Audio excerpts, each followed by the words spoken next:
Okay, so because my kids like it so much and it's a Friday, let's make some birria. As you can see, I already have my pot set up. And as you know from another video, I already have my chilies set up. They're guajillo, arbol, and California peppers. It's a mix. There's only 1 or 2 arbol peppers in there. There's a 1.5 ounces of the guajillo and 1.5 ounces of the California peppers. What I'm going to do is put them into the pot, save the bag for when I make more, and I'm going to boil them in 2 cups of water. Okay, as you can see in another pan, well, in my thick skillet, I have my 2¼ pound of chuck roast. I'm going to let this sizzle for a moment. I have it on a medium-low heat because I want it to actually char all 4 sides. Well, 6. I want it flat, 1, 2, 3, 4 sides. So all 6 sides. In another part of my kitchen, I have 28 ounces of beef broth that I made myself the last time. I made a beef. So this isn't a broth. This is more like a beef stock. This is a beef stock, about 28 to 30 ounces, because the rest is in my measuring cup. And I have it in a crock pot.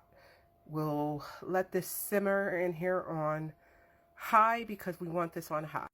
While that's starting to sizzle, we're going to use the rest because we want a total of 4 cups of beef broth or beef stock to go into that crock pot, but I like to save some and add it to my chilies for flavor because we're going to be blending that in my Ninja because I don't like to have any of the seeds or anything in my birria.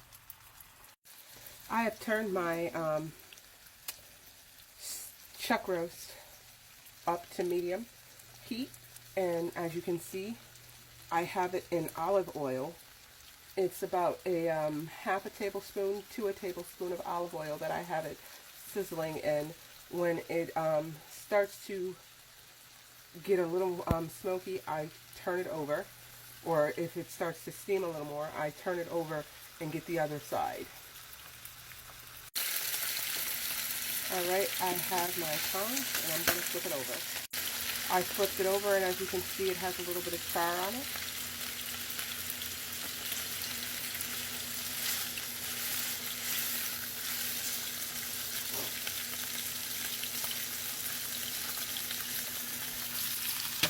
Okay, and as you can see, it's starting to boil. Alexa, start a 5-minute timer. Once it starts boiling, you're going to want to let it boil for 5 minutes. You're going to get out your your teaspoon, and you're going to add to this mixture a teaspoon of, oh no, you're not going to add anything to this except some 4 teaspoons of garlic, 4 bay leaves, and a teaspoon of peppercorns, whole peppercorns. 4 teaspoons of garlic,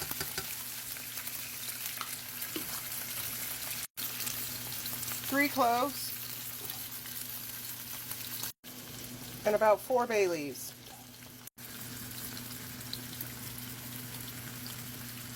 You're going to mix that all in. And then you're going to add in a teaspoon.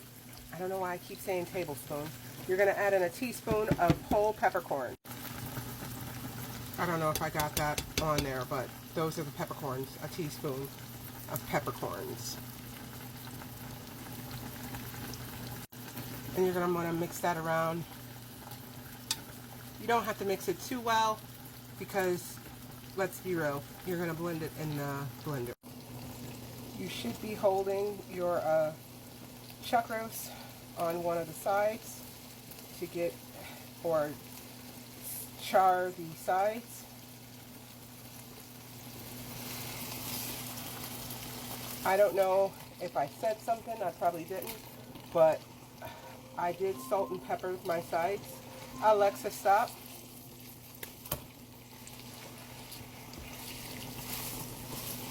So now I can turn the heat off of this chuck roast.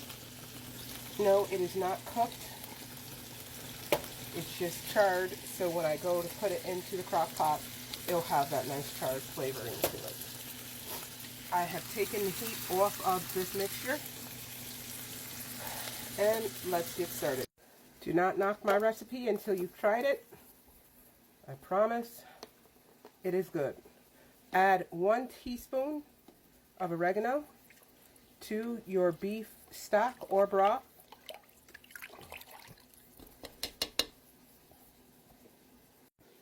Add 1 teaspoon of cumin to your beef stock or broth.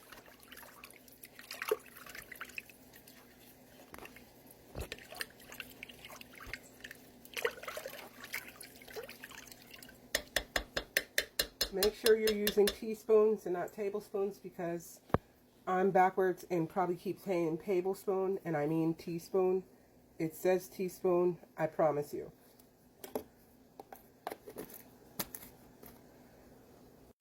After that, add in your chuck roast. As you can see, the chuck roast is not covered because you haven't added in the birria chilies yet. Now the fun part, blending the birria.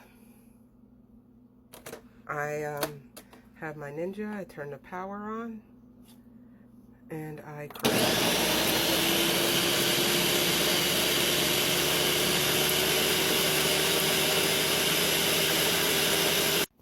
Okay, so hopefully this is recording correctly, and you can see that this is what the Ninja got. This is like a pulp right now.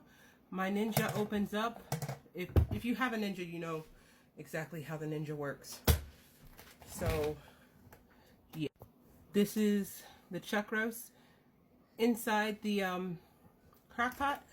So this is how I get it in there without the seeds.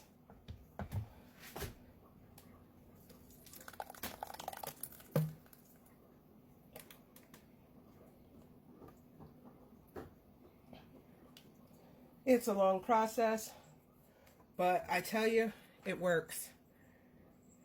As you can see, it looks kind of like a spaghetti sauce. I'm just going to put that down there. And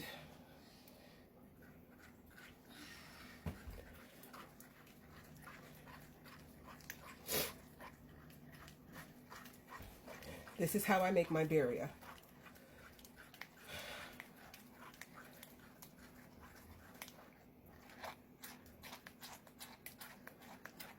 If you want to see this video, I'm going to post it to YouTube, and I'll put the ingredients in a list in the comments.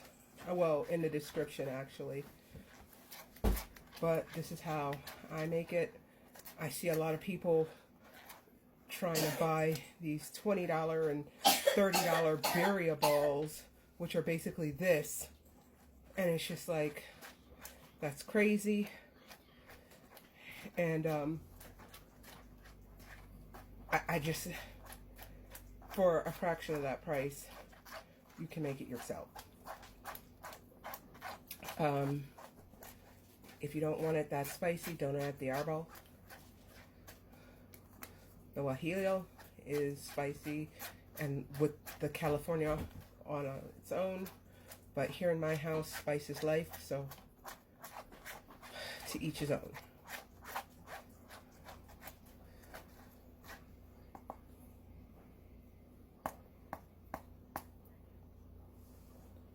And that's how we make it. I then go through with a ladle and start mixing everything properly, and it's really good. I give this 3 hours on high and then 3 hours on low, and it's perfect for dinner.